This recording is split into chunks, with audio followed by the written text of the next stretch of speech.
لله رب العالمين، والصلاة والسلام على سيد الأنبياء وأشرف المرسلين وعلى آله الطيبين الطاهرين وأصحابه الأكرمين الأفضلين وأولياء أمته أجمعين إلى يوم الدين. أما بعد، فقد قال الله تبارك وتعالى في القرآن المجيد والفرقان الحميد: أعوذ بالله من الشيطان الرجيم، بسم الله الرحمن الرحيم. سبحان الذي أسرى بعبده ليلا من المسجد الحرام إلى المسجد الأقصى الذي باركنا حوله لنريه من آياتنا إنه هو السميع البصير. صدق الله العظيم، وبلغنا رسوله النبي الأمين المكين الكريم، ونحن على ذلك لمن الشاهدين والشاكرين، والحمد لله رب العالمين. وقد قال الله تبارك وتعالى في شأن حبيبه: إن الله وملائكته يصلون على النبي يا أيها الذين آمنوا صلوا عليه وسلموا تسليما. اللهم صل على سيدنا ومولانا محمد وعلى آله وأصحابه أفضل صلواتك وعدد معلوماتك، وبارك وسلم صلاة وسلاما عليك يا رسول الله وعلى آلك وأصحابك يا نبي الله صلی اللہ تعالی علیہ وسلم. ہر ابتدا سے پہلے، ہر انتہا کے بعد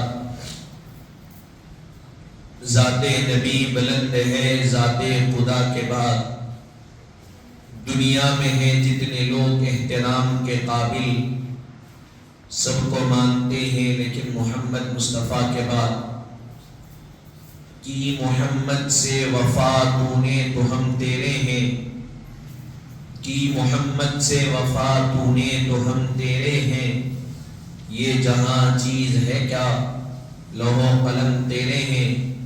محمد کی محبت دین حق کی شرط اول ہے، گر اسی میں ہو قامی تو سب کچھ نامکمل ہے. حاضرین و سامعین کرام، السلام علیکم ورحمۃ اللہ وبرکاتہ.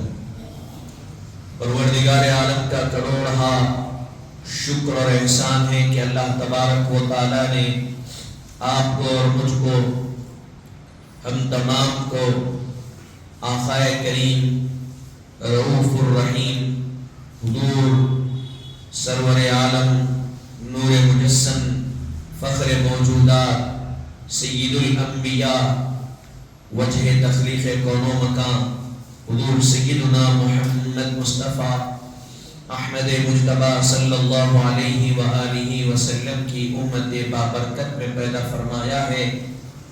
اور اللہ تبارک و تعالیٰ کا احسان عظیم ہے کہ اس نے اس پرفتن اور پرآشوب دور میں اہل سنت والجماعت کے عقائد سے وابستہ فرمایا ہے. حاضرین محترم، آپ اور ہم اس بات سے بخوبی واقف ہے کہ آج جو تاریخ ہے 26 رجب المرجب، اور آج کی رات بعد نماز مغرب باعتبار اسلامی کیلنڈر کے جو تاریخ لگنے والی ہے وہ 27 رجب المرجب ہے. آپ اور ہم اس رات کے بارے میں بخوبی جانتے ہیں کہ یہ وہ رات ہے جس رات کو آپ اور ہم شب معراج کے نام سے جانتے ہیں اور اس رات میں جاگتے ہیں، اللہ کی عبادت کرتے ہیں۔ حاضرین محترم، یہ معراج جو آپ اور ہم سنتے آ رہے ہیں بچپن سے اب تک، یہ حضور پاک صاحب الاولاد صلی اللہ علیہ وسلم کی حیات مبارکہ اور آپ کی ذات مبارکہ سے ظاہر ہونے والے معجزات میں سے ایک بڑا معجزہ معراج ہے۔ یہ بات ہم کو آپ کو ذہن میں رکھنا، حضور پاک صلی اللہ علیہ وسلم کے جو معجزات ہیں، ان تمام معجزات میں سب ایک بڑے معجزے کا نام معراج ہے۔ حاضرین محترم، جیسا کہ میں نے آیت کریمہ کی تلاوت کی قرآن مجید میں، اس آیت میں اس کے علاوہ سورہ بنی اسرائیل کی 7 اور 61ویں آیت میں، سورہ نجم کی ابتدائی آیتوں میں، سورہ ضحیٰ کی آیتوں میں اور سورہ فجر کی چند آیتوں میں اللہ تعالیٰ نے اس واقعے کا ذکر فرمایا جس کو آپ اور ہم معراج کہتے ہیں۔ اور احادیث مبارکہ کے پڑھنے سے آپ کو ہم کو یہ ذکر ملتا ہے کہ احادیث مبارکہ میں حضور پاک صاحب الاولاد صلی اللہ علیہ وآلہ وسلم نے خود معراج کا تفصیلی ذکر فرمایا۔ قرآن مجید میں اجمالی طور پر ذکر ملتا ہے اور احادیث مبارکہ میں مفصل تفصیلی طور پر مفصل ذکر واقعہ معراج کا ملتا ہے۔ آپ بخاری شریف پڑھیے، سیاہ ستہ کی معتبر کتب اٹھا کر پڑھیے، ان کتب میں احادیث کی واقعہ معراج کا ذکر ملتا ہے۔ حاضرین محترم، یہ جو معراج ہے اس کو 2 ناموں سے یاد کیا جاتا ہے۔ قرآن مجید میں اس کو اسراء کہا گیا، اسرا، سبحان الذی اسرا، اور احادیث مبارکہ میں اس کو معراج کہا گیا۔ اسرا اور اسراء کا معنی ہے سفر کرنا، اور معراج کا معنی ہے عروج اور بلندی، عروج اور بلندی۔ اب ان 2 حروف سے، خالی صرف یہ حروف سے آپ جب دیکھیں گے تو اس سے کئی چیزیں آپ کے اور ہمارے سامنے ظاہر ہو رہی ہیں۔ سبحان الذی اسرا، سفر کرنا، لے جانا، لے جانے کے معنی میں۔ تو وہاں قرآن مجید کی 15ویں پارے کی ابتدا میں آیا لے گیا، لے جایا گیا، اور احادیث مبارکہ میں معراج کا جملہ آتے ہوئے بتایا کہ کہاں لے جایا گیا؟ بلندی کی طرف، عروج کی طرف۔ اب حاضرین محترم، آپ اور ہم اس بات کو جانتے ہیں کہ اللہ تبارک و تعالیٰ نے 1,24,000 کم و بیش انبیاء کو مبعوث فرمایا۔ 1,24,000 انبیاء دنیا میں تشریف لائے کم و بیش، لیکن آپ کے اور ہمارے نبی کے علاوہ جس طرح معراج کا واقعہ آپ کے ہمارے نبی کا ملتا ہے، آپ کے اور ہمارے نبی کے علاوہ کسی اور کو اس طرح کی معراج سے نوازا نہیں ہے۔ اب یہ کمپیریزن نہیں ہے۔ آج کل کا ذہن یہ بن گیا کہ یہ بات بتائی جائے تو بھئی دوسرے بھی نبی ہیں، تو دوسرے نبی ہیں ضرور، لیکن ان نبیوں کی خواہش اور ان نبیوں کی زندگیوں کو پڑھیں تو وہ نبیوں کی زندگی سے یہ ملتا ہے کہ ہم نبی نہ ہوتے، حضور پاک کے امتی ہوتے تو یہ ہمارے لیے بہتر ہوتا۔ یہ ان کا خود کا خیال۔ حاضرین محترم، اب ان کو جو نبوت ملی وہ حضور پاک صاحب الاولاد صلی اللہ علیہ وسلم کے صدقے میں ملی ہے، تو جس کے صدقے میں نبوت ملی ہے ان کی شان اور عظمت کو بیان کیا جائے تو اس میں کوئی تعجب کی بات نہیں۔ تو حاضرین محترم، اللہ تبارک و تعالیٰ نے جس طرح آپ کے اور ہمارے نبی کو معراج عطا فرمائی، ایسی معراج نہ آپ سے پہلے کسی کی ہوئی نہ آپ کے بعد کسی کی ہونے والی ہے قیامت تک۔ اب یہ جو معراج کا واقعہ ہوا، اعلان نبوت کے 12ویں سال ہوا، 40 سال کی عمر مبارک میں حضور پاک نے اعلان نبوت فرمایا، اور اعلان نبوت کے 12 سال گزرے۔ اعلان نبوت کرنے کے بعد 40 سال میں اعلان نبوت ہوا تو 12 سال، یعنی حضور پاک صلی اللہ علیہ وآلہ وسلم کی عمر مبارک اس وقت 52 ایئرس، جب معراج کا واقعہ ہوا۔ اور وہ جو سال گزرا، اس سال کے بارے میں ہم بارہا سنتے آئے، اس سال کو سیرت میں حضور پاک علیہ الصلوۃ والسلام کی سیرت نگاروں نے جب آپ کی سیرت لکھی تو جس سال معراج ہوئی اس سال کو عام الحزن کہا جاتا، غم کا سال۔ کیوں غم کا سال؟ اس لیے کہ حضور پاک صلی اللہ علیہ وآلہ وسلم کے جو سب سے زیادہ 2 رفیق حضرات تھے، ایک آپ کی زوجہ مطہرہ حضرت خدیجہ الکبریٰ سلام اللہ علیہا، اور ایک آپ کے رفیق چچا حضرت ابو طالب۔ یہ دونوں آپ سے جدا ہوئے، یہ دونوں کا وصال اس سال ہوا، اسی سال دونوں کا وصال ہوا۔ اور مکے میں ظلم کی انتہا بڑھ گئی، کیونکہ ایک تو چچا کا ڈر تھا لوگوں میں، اور آپ قریش کے سردار تھے، تو کوئی آ کر سامنے ظاہری طور پر تکلیف دینے کی طاقت اور جرأت نہیں تھی کسی کے پاس۔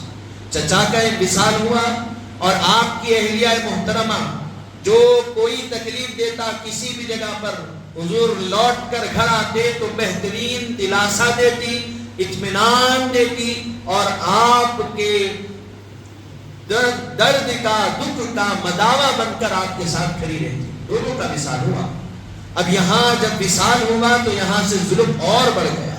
اب وہ ظلم اتنا بڑا کہ حضور پاک صلی اللہ علیہ وسلم نے دیکھا ہر طرف ظلم کا سیاہ بادل منڈرا رہا ہے، تو حضور نے مکے کو چھوڑ کر طائف کی طرف حضور گئے۔ مکے سے نکلے طائف پہنچے، اور وہاں حضور پاک صلی اللہ علیہ وسلم وہاں کیوں گئے؟ اس لیے کہ وہاں دین کی دعوت دوں گا، یہاں کے لوگ تو نہیں قبول کیے، وہاں کے لوگ ہو سکتا ہے کہ دین کو قبول کریں۔ لیکن آپ اور ہم اس بات کو جانتے ہیں کہ جب طائف پہنچے تو کیا کیا گیا؟ وہاں پر ایک الگ داستان ہوئی جس میں مبارک کو لہو لہان کیا گیا۔ جو زخم آپ کے جسم پر پہلے سے تھے، اس زخم پر نمک پاشی کی گئی طائف میں، اس زخم کو اور گہرا کیا گیا، وہ تکلیف میں اور اضافہ کر دیا گیا۔ پھر حضور جب واپس آئے تو ایسے وقت اور ایسے ماحول میں اللہ تعالی نے حضور پاک صلی اللہ علیہ وسلم کو مکے کی سرزمین سے بیت المقدس، پھر وہاں سے 7 آسمانوں، پھر وہاں سے عرش، پھر وہاں سے سدرۃ المنتہا عرش، پھر اس کے بعد او ادنا اور لامکان تک بلا کر اپنے دیدار سے مشرف کرایا۔ کیوں؟ اس لیے کہ مفسرین اکرام اور تاریخ نگار اور سیرت نگار لکھتے ہیں کہ اس لیے کہ جو تکلیفیں دی جا رہی ہے، جو مصائب اور آلام کے پہاڑ توڑے جا رہے ہیں، اللہ نے اپنا دیدار کرا کے بتایا کہ حبیب پریشان ہونے کی ضرورت نہیں ہے، ان ناسازگار حالات کو دیکھ کر کوئی ایسے خیالات کو پیدا کرنے کی ضرورت نہیں ہے، کوئی آپ کا ساتھ دے یا نہ دے، اللہ تعالیٰ آپ کے ساتھ ہے، آپ کی مدد کر رہا۔ حاضرین محترم، تو ایسے ماحول میں، اب یہ وہ ماحول ہر واقعے کو سنانے کا وقت ہمارے پاس نہیں ہے، سیرت کی کتابوں کو لے کر بیٹھیں گے تو کئی ابواب صرف مکے کی تکالیف اور طائف کی تکالیف پر نکل جائیں گے۔ آپ آج جائیے مکہ مکرمہ کو، مکہ مکرمہ سے طائف کا سفر کریے، آپ دیکھیے کہ طائف کتنی بلندی پر ہے پہاڑ کی، اس بلندی پر حضور جب گئے سفر کر کے چلتے ہوئے، آپ آج کے دور میں وہاں روڈ بن گئی ہے، جانے کی ساری سہولتیں ہیں، ذرا مکے سے نکل کر طائف تک پیدل جا کر دیکھیے پہنچ سکتے ہیں کہ نہیں پہنچ سکتے۔ آپ کو معلوم ہو جائے گا آج کے زمانے کے حالات یہ ہے۔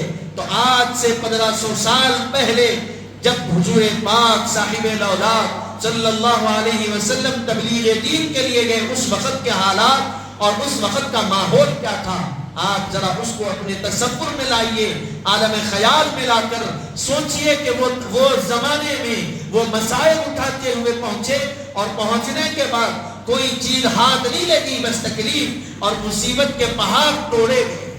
حاضرین محترم، ایسے وقت میں اللہ تعالیٰ نے اپنے دیدار سے مشرف کرایا اور بتایا کہ حبیب پاک صلی اللہ علیہ وسلم جب آپ پر مصائب کا، مشکلات کا وقت آتا ہے تو پریشان ہونے کی ضرورت نہیں ہے، اللہ تعالیٰ اپنے دیدار سے آپ کو مشرف کرا کر دل کی تسکین کا سامان اللہ کرتا۔ حاضرین محترم، قرآن مجید کی آیتوں کی طرف ہم دیکھتے ہیں۔ سبحان الذی اسری، پاک ہے وہ ذات جو لے گیا بعبدہ، اپنے بندے خاص کو، سبحان الذی اسری بعبدہ لیلا، رات کے چھوٹے سے حصے میں، رات کے خلیل حصے میں، من المسجد الحرام الى المسجد الاقصی، مسجد حرام سے مسجد اقصی تک، الذی بارکنا حولہ، جس کے ارد گرد اللہ نے لنریہ من آیاتنا، برکتیں رکھی اور کئی نشانیاں اس کے ارد گرد رکھی گئی۔ انہ هو السمیع البصیر، بے شک اللہ تعالیٰ کیا ہے، سمیع یعنی سننے والا بھی ہے، اور بصیر یعنی دیکھنے والا بھی۔ حاضرین محترم، اب اس آیت مبارکہ کو اگر ہم سمجھ گئے تو واقعی معراج ہم کو سمجھ میں آ گیا۔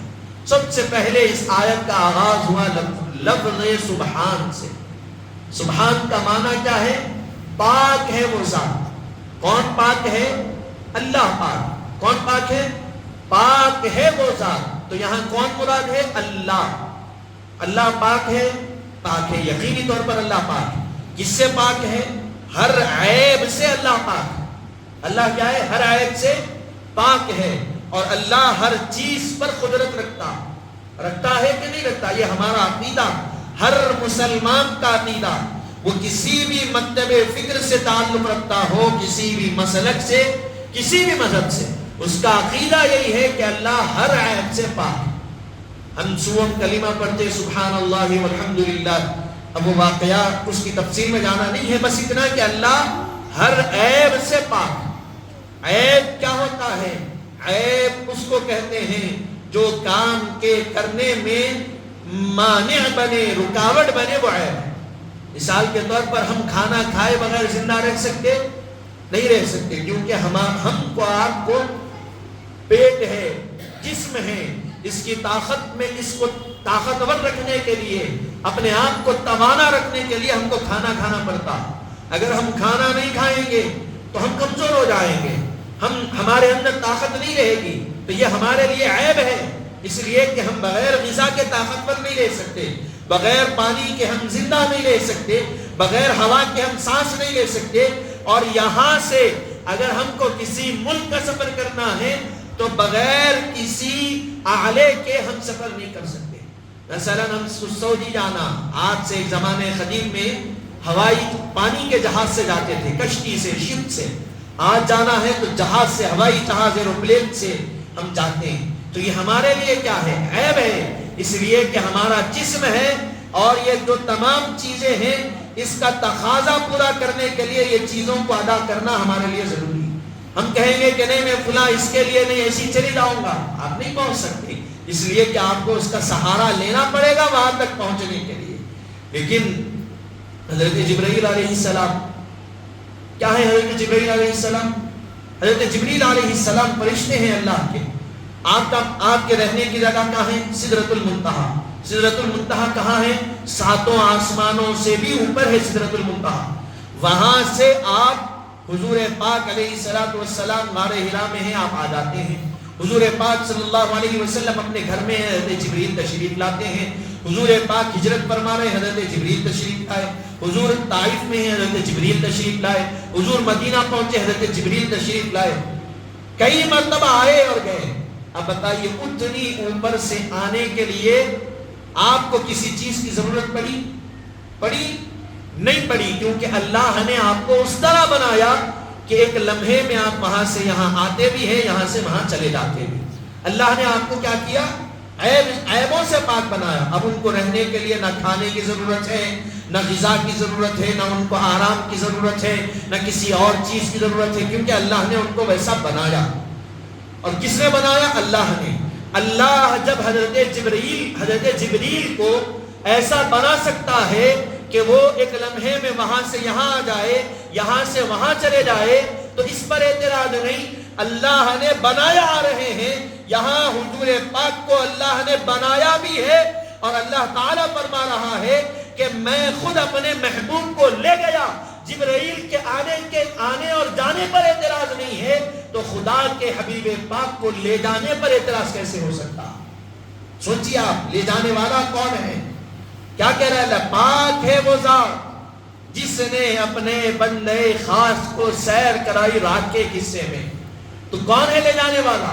حضرت جبرائیل آ رہے ہیں، اللہ نے بنایا آپ کو، اللہ کے حکم سے پیدا ہوئے، آ رہے ہیں ایک لمحے میں اور جا رہے ہیں. کتنے بار آئے؟ 23 سال. آپ کا کام کیا تھا؟ وحی لانا، وحی دینا. قرآن کتنی مدت میں نازل ہوا؟ 23 سال کے عرصے میں نازل ہوا. حضرت جبرائیل آپ سوچئے 23 سال میں کتنی مرتبہ حضور پاک کے پاس آئے اور گئے؟ اندازہ لگا سکتے آپ؟ 6666 آیتیں قرآن میں ہیں اختلاف کے ساتھ. اب آپ ان آیتوں کو بھی اگر الگ الگ ایک ایک آیت بھی ایک ایک وقت اتری، یا پھر وقت کے اعتبار سے جتنی بھی اتری، حضرت جبریل کتنی بار حضور کے پاس آئے، کتنی بار گئے 23 سال کے عرصے میں؟ کافی بار آئے اور چلے گئے. آپ اتنے بار آئے اور گئے، اس پر اعتراض نہیں ہے، اس لیے کہ فرشتے ہیں اور اللہ نے بنانے والا تو وہی ہے نا. کریٹر کون ہے؟ بنانے والا خالق کون ہے؟ اللہ. حضرت جبریل کس کے حکم سے آ رہے ہیں؟ اللہ کے حکم سے آ رہے ہیں اور جا رہے ہیں. جب حضرت جبریل اللہ کے حکم سے آ سکتے ہیں اور جا سکتے ہیں، تو محمد عربی صلی اللہ علیہ وسلم ایک مرتبہ اللہ کے بلانے پر، حضرت جبریل کے لے جانے پر چلے جائے تو اس میں کوئی تعجب کی اور حیرت کی بات نہیں.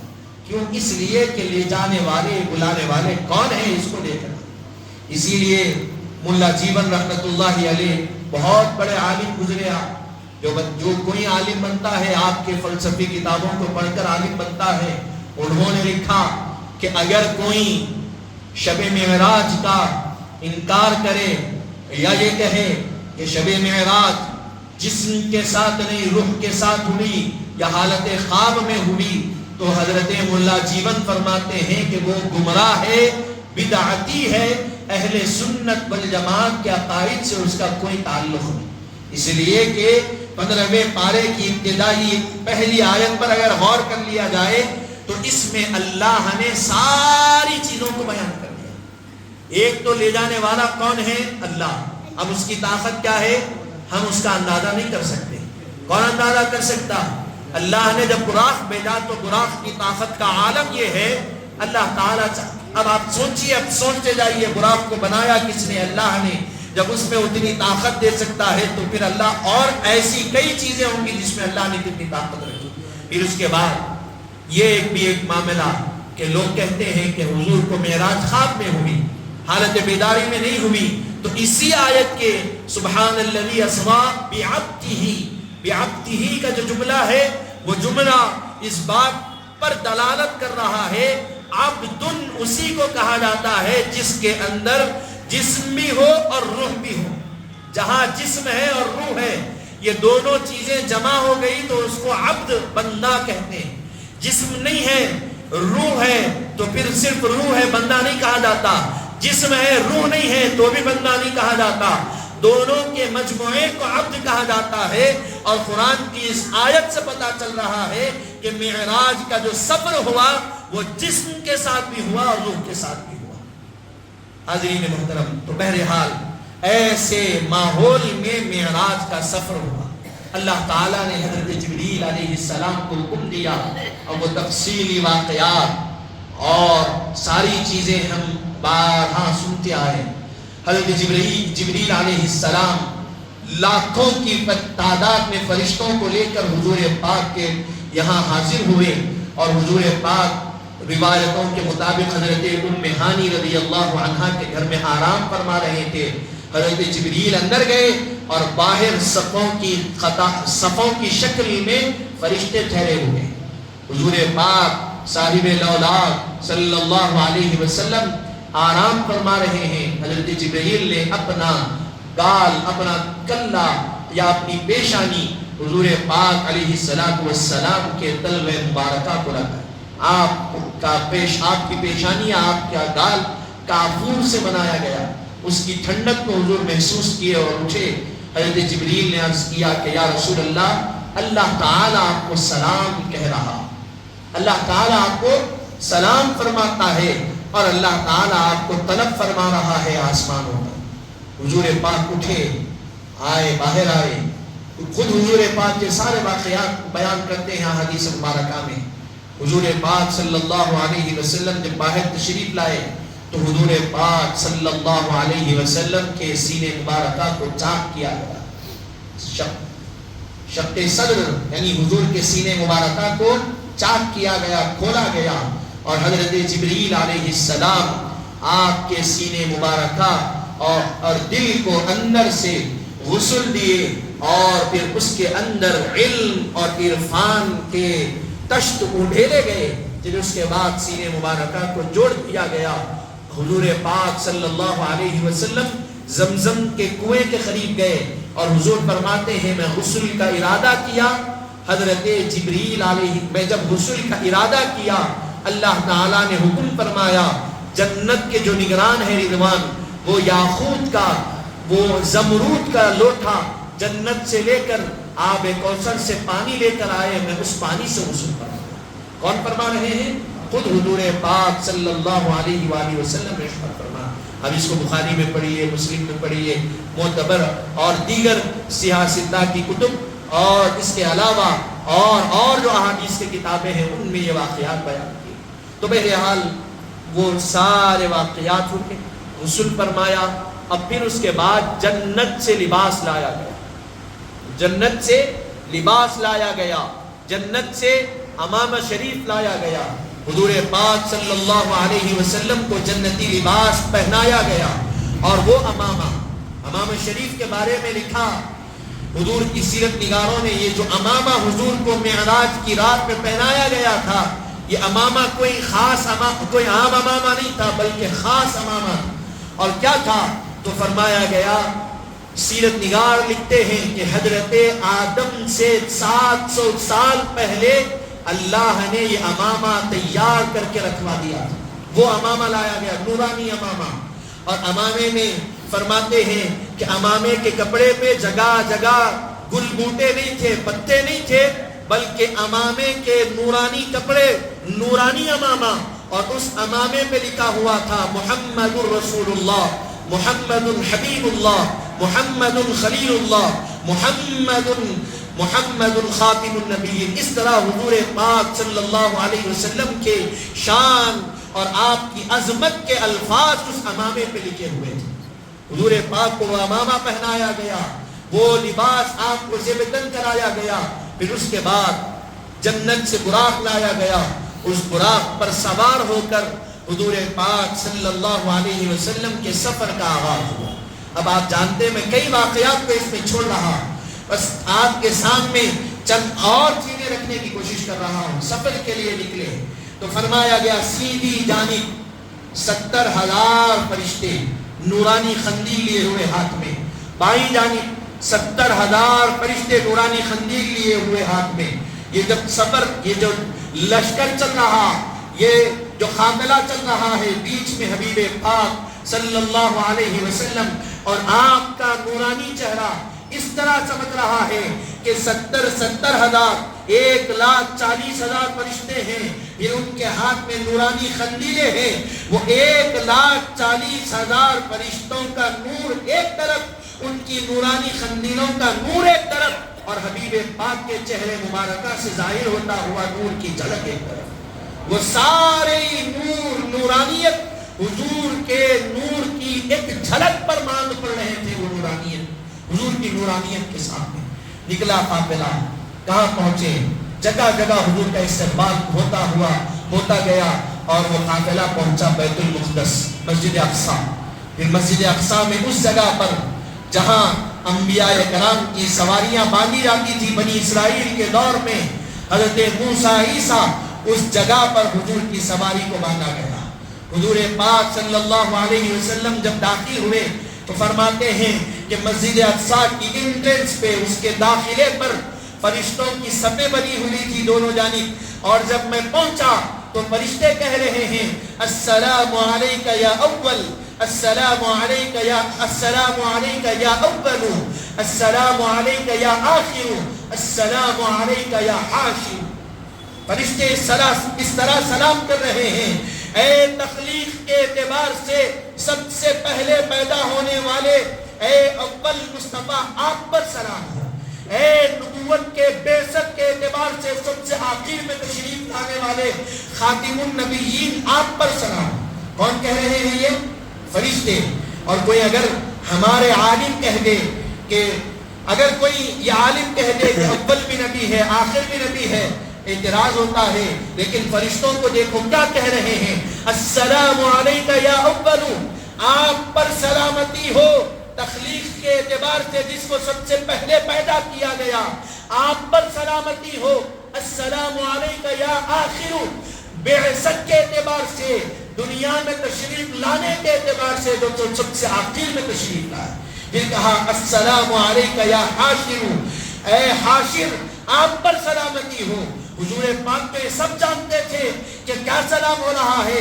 پلٹ کر حضور نے جبریل سے پوچھا کہ جبریل ذرا بتاؤ یہ کیسا سلام عرض کر رہے ہیں۔ حضرت جبریل نے عرض کی یا رسول اللہ یہ وہ الفاظوں سے سلام عرض کر رہے ہیں کہ آپ کی بعثت کے اعتبار سے آپ سب سے پہلے بنائے گئے، آپ کی تخلیق سب سے پہلے ہوئی، اسی لیے اولو کہہ رہے ہیں۔ آپ خاتم النبی بن کر آئے اسی لیے آخرو کہہ رہے ہیں، اور حاشرو اسی لیے کہہ رہے ہیں کہ قیامت کے دن سب سے پہلے جو اپنی مزار مبارک سے نکل کر میدان حشر میں تشریف لائیں گے وہ آپ ہوں گے۔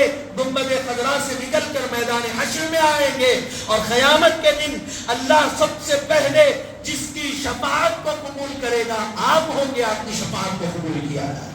اسی لیے یہ کہا جا رہا السلام علیک یا حاشر۔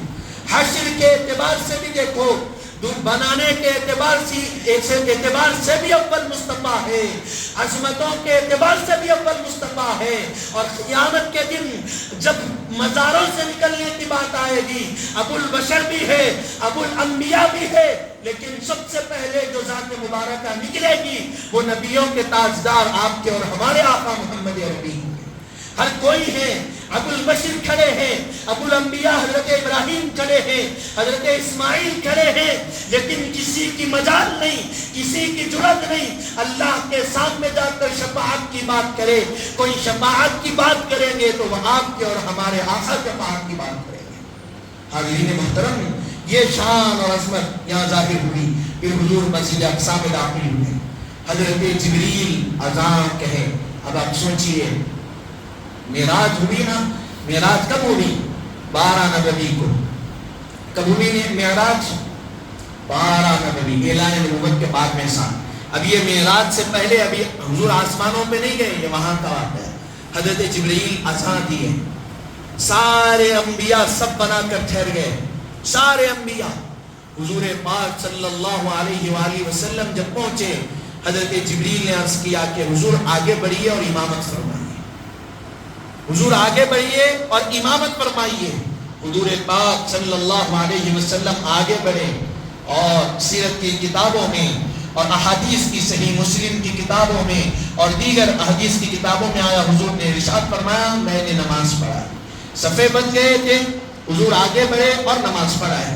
اب ذرا خیال کریے کہ نماز کون سی تھی؟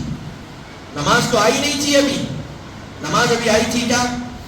نماز ابھی عطا نہیں کی گئی تھی۔ نماز کہاں ملی؟ معراج کی رات جب حضور ملائے اعلیٰ پر پہنچے، عرش کی بلندیوں پر پہنچے تو وہاں تحفہ ملا نماز کا، لیکن پہلے پڑھ رہے ہیں۔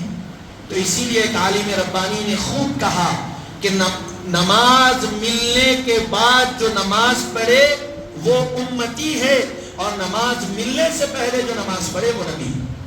حاضرین محترم، بہرحال وہاں نماز ہوئی، 2 رکعت حضور نے نماز پڑھائی۔ نماز ختم ہونے کے بعد اب ایک جلسہ منعقد ہوا. اب آپ سنیے، میں سمجھتا ہوں کہ کچھ لوگ سنے اور کچھ لوگ نہیں سنے ہوں گے. مسجد اقصیٰ ہے، حضور پاک صلی اللہ علیہ وآلہ وسلم تشریف فرما ہیں، 1,24,000 کم و بیش انبیاء ہیں اور حضور پاک نے ان کی امامت فرما دی. اب اس کے بعد ایک جلسہ منعقد ہوا. سب سے پہلے حضرت ابراہیم اٹھے اور خطاب کیا، تقریر کی. کیا تقریر کی؟ اللہ کی تعریف بیان کی، اللہ کی حمد و ثنا بیان کی. اور اس کے بعد اللہ نے جو انعامات اور جو نعمتیں حضرت ابراہیم کو عطا فرمائی، حضرت ابراہیم نے ان انعامات اور ان نعمتوں کا ذکر کیا. پھر اس کے بعد حضرت داؤد علیہ السلام اٹھے، آپ نے تقریر کی اسی طرح. پھر اس کے بعد حضرت سلیمان اٹھے، آپ نے خطاب فرمایا. پھر اس کے بعد حضرت موسیٰ اٹھے، آپ نے تقریر فرمائی. پھر حضرت عیسیٰ اٹھے، آپ نے خطاب فرمایا.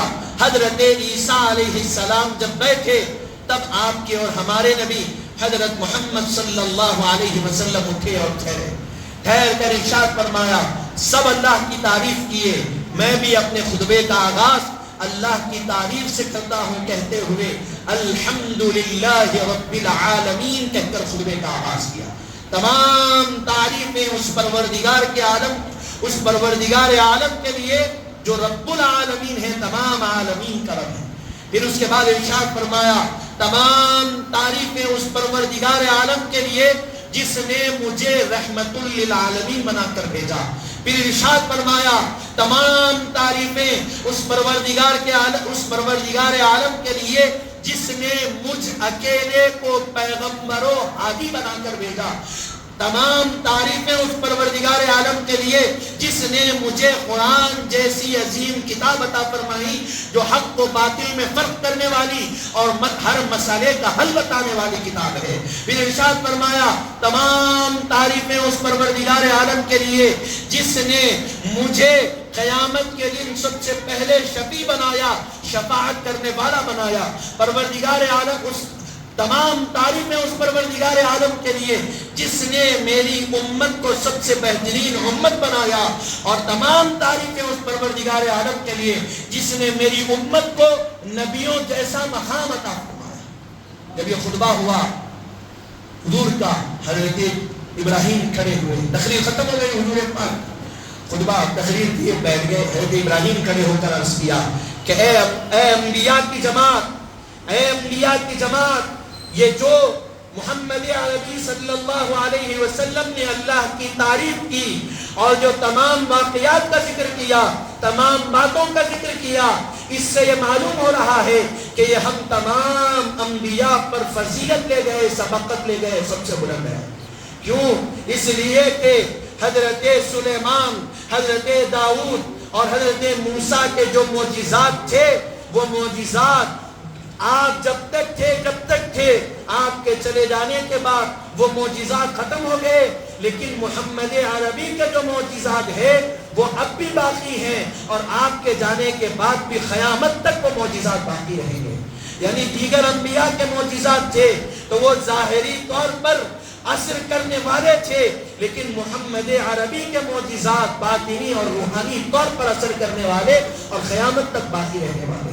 اور ارشاد فرمایا کہ ہر نبی ایک قوم کے پاس آیا، لیکن کسی نبی نے اپنی قوم کو وہ مقام نہیں دلایا جو مقام حبیب پاک نے اپنی امت کو دلایا.